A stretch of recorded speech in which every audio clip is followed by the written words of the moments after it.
It begins with a sound, not the kind you expect on a college campus in the middle of a bright afternoon. It was sharp, fast, and final. A gunshot, cutting through the chatter of students, through the buzzing of cell phones, through the soft rustle of leaves, and at the center of it all, Charlie Kirk, a man whose name has become synonymous with controversy, debate, and a kind of sharp-edged populism. But in that split second, the politics didn't matter. The arguments didn't matter. What mattered was survival. The shooter vanished almost as quickly as he appeared, a faceless figure slipping back into the crowd, leaving behind not just a crime scene, but a question. Who would want to kill Charlie Kirk? And maybe the more uncomfortable question, why? Because Kirk isn't just a man. He's a symbol. To millions, he's a defender of free speech, a crusader against what he calls the radical left. To others, he's a provocateur, stoking anger, capitalizing on division.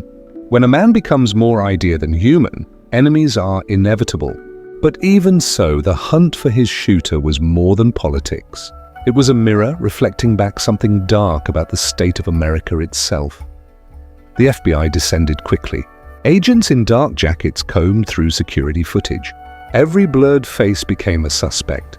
Every backpack, every parked car, a potential lead. But in the early days, nothing fit. The gun wasn't recovered.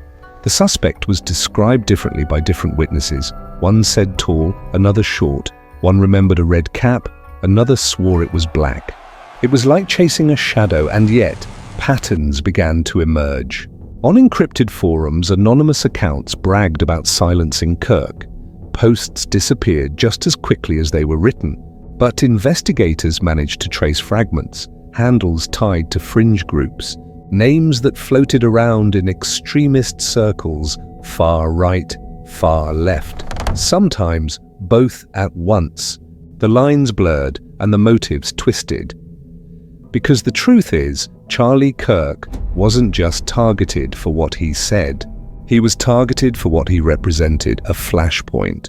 In a nation addicted to outrage, his presence had become gasoline poured over every cultural fire. But the deeper the hunt went, the stranger it grew.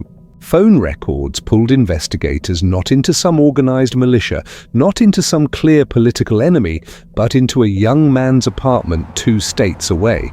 A college dropout with no history of violence, no affiliations, nothing that screamed assassin. Just a laptop filled with a strange digital diary. Ramblings about betrayal, about feeling invisible, about the need to make history. It wasn't ideology that drove him, it was loneliness. Isolation curdled into obsession, and Charlie Kirk was just the vessel he chose to pour his rage into. When the suspect was finally taken into custody, there were no cheers. No closure.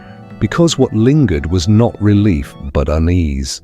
How many more are out there? How many dislocated souls drifting through online rabbit holes, desperate to be seen, desperate to be feared? The attempt on Kirk's life wasn't just an attack on a controversial figure. It was a warning sign, a reminder that beneath the shouting matches on Twitter, beneath the debates on college stages, something fragile is breaking. The social fabric, the quiet agreement that words, no matter how ugly, should never be met with bullets, phrase a little more each year. And yet in the aftermath, Charlie Kirk walked back on stage. Shaken, yes, but defiant. "Violence will not silence me," he said. Some cheered. Others rolled their eyes. But for that moment, just for that moment, everyone had to confront the same question. Is this where we are now? A place where politics has slipped so far into blood and spectacle that a young man's emptiness can almost take a public figure's life? Or is there still time to step back? The hunt for the Charlie Kirk shooter ended with an arrest. But the larger hunt, the search for meaning in an age where fame and fury collide, that hunt is far from over. And maybe the hardest part isn't asking who pulled the trigger. Maybe it's asking what kind of society made him feel like he had to. Because at the end of the day, the bullet was real, but so was the silence it left behind.